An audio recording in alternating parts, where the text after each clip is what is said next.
What's happening, ladies and gentlemen? Welcome to Rantpocalypse Talks the Strain. I'm Justin, and that's right, I'm back. I wasn't quite sure if I was going to come back to review Season 3, Episode 2 of The Strain, but I happen to really like the episode, so I wanted to talk about it. And I've come to this revelation. I wasn't sure if I wanted to share this with people because I didn't want to be ridiculed. And that revelation is, I think I'm loving The Strain. I don't know what happened.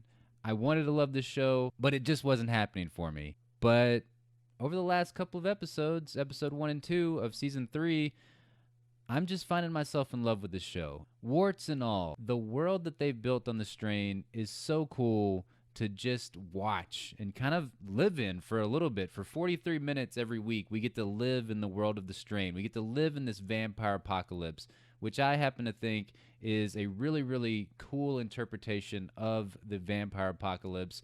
It's gritty, it's dirty, it's scary. It's always something that was really cool about The Strain is that they made vampires that you would fear. Like, these were no longer the Edward Cullen vampires of the world. They weren't good looking, they weren't sexy, they were fucking scary as hell. And that's what was always the selling point to me of The Strain. And I think that throughout the course of these first 2 episodes, I do think that I'm back on board. I'm really enjoying The Strain.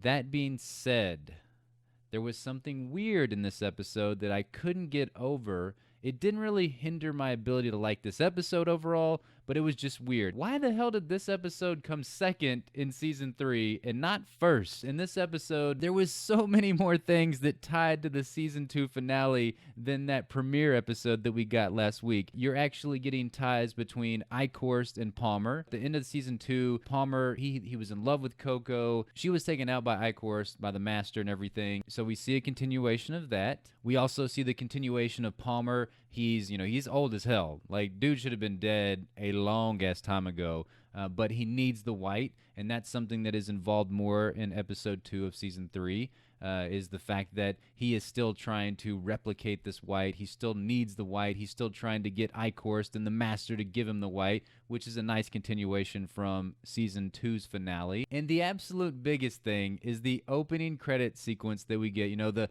previously on The Strain. We get a lot of Nora stuff. It's almost like they forgot Nora existed in the season 3 premiere, but we actually get the aftermath of Nora's death in this episode. Maybe it's just me, but I found it awkward and a little bit odd that they chose to go with what they did last week with the season 3 premiere, as opposed to kicking off season 3 with this episode. It's not to say, like I said, that it wasn't a good episode, because I think it was a good episode overall, but it's just weird to me. It's almost like they knew that a lot of the viewers were pissed at The Strain, and they were like, all right, we're kicking off. We're balls to the wall action in the premiere. We want people to have fun. We want people to get back on board, or more people, new people to get on board with The Strain. So maybe that's why they went with what they did last week. I liked both episodes, so it's okay with me. I don't know. Let me know your thoughts in the comment box down below. There were a lot of things I liked in this episode. Number 1 being the creepy experiments. I really, really liked how the episode opened on that. That's just creepy to me. You open on these doctors doing experiments on these people that are coming to these freedom facilities thinking that,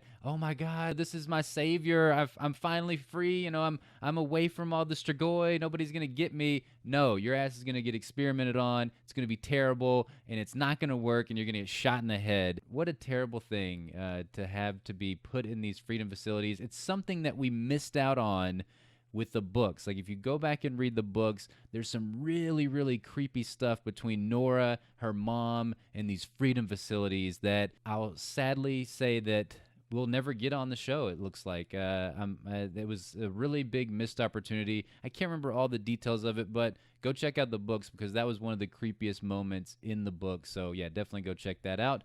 I can't help but laugh when I bring up the second one, and that is Fett taking a trip to the Bone Zone. Vasily, he seems to be trying to move on. He's not quite over Dutch, though. He meets this chick at the bar. He bones it out with her, but you could totally tell that this is no Dutch substitute. Like, she's just not Dutch. And speaking of Dutch, what a total badass in this episode. Like, holy crap, I've missed Dutch. I think Dutch is sexy as hell. I want more from her character. I was a little bit annoyed with her character in last season whenever she went off and she's trying to be with old girlfriend that you could totally tell was worthless and she's not Vasily fit.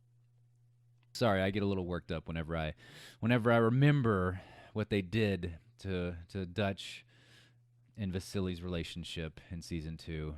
Damn it. Damn you, writers. But yeah, Dutch was a total badass in this episode. I absolutely cheered whenever she makes it back to douchebag Hacker Bros hideout, and that guy's like, "Oh, you're just gonna leave us?"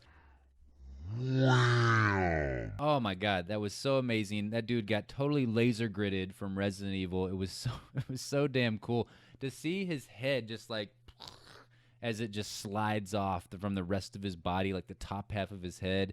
If you don't know what I'm talking about with the Resident Evil laser grids, go watch Resident Evil, the first movie in the series. The laser grids were totally badass. And yeah, I love Dutch in this episode. She was totally kicking ass. The special effects, they're just really damn good on this show. Say what you will about the story and about some of the things the characters do.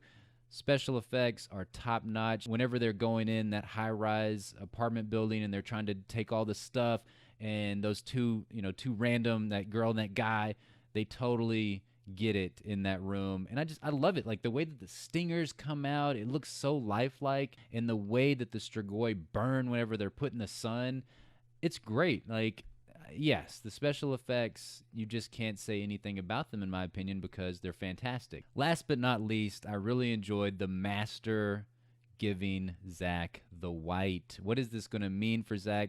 As far as Abe's concerned, he can take the white, and it doesn't mess with his mind or anything like that. And Palmer, so far, it hasn't really messed with his mind as well, but I'm really curious to find out, will this allow the Master to manipulate Zach? The way that Zach looked, I mean, granted, he just went through like an asthma attack and everything, but he looked so subdued, and he looked like the Master was somewhat controlling him right there. I don't know. That was a creepy moment. I'm actually liking Zach's character this season. Maybe it's because he doesn't get as much dialogue, but the way that he's starting to think a little bit faster, he's processing things faster, and he goes to seek out what the hell is Kelly doing whenever she leaves the room. Why won't she let me leave? And then he sees dear old mom sucking face, and poor kid, that looked like one of Zach's best friends or something that came by the house. It's like, hey, let's play some video games. Oh, your mom's sucking my face off. R.I.P. poor kid. I'm very excited to find out what happens in episode 3. The guy that does the podcast with us as well, his name is Hank. He usually reviews the show for TV Fanatic, and he's already seen episode 3, and he says it's the best episode of the entire series or something like that. So I'm very, very excited for that. I will have to say that I'm going to give this episode, season 3, episode 2, The Bad White, 4 out of 5 bacons. I thought it was a really fun episode. I'm liking that they're tying more of the plot lines together, and now we definitely see the answer to the question. F is a backstabbing asshole betrayer, but now he's got Quinlan on board. So what is that going to mean? Is Quinlan playing him? I'm not 100% sold on Quinlan getting in bed with Ephraim on the Oxydo Lumen. I want to know all your thoughts about this episode. Put them in the comment box down below. And again, go check out our podcast, The Ranting Munchers. Thanks so much for joining me. Hope you have a fantastic day. Bye-bye.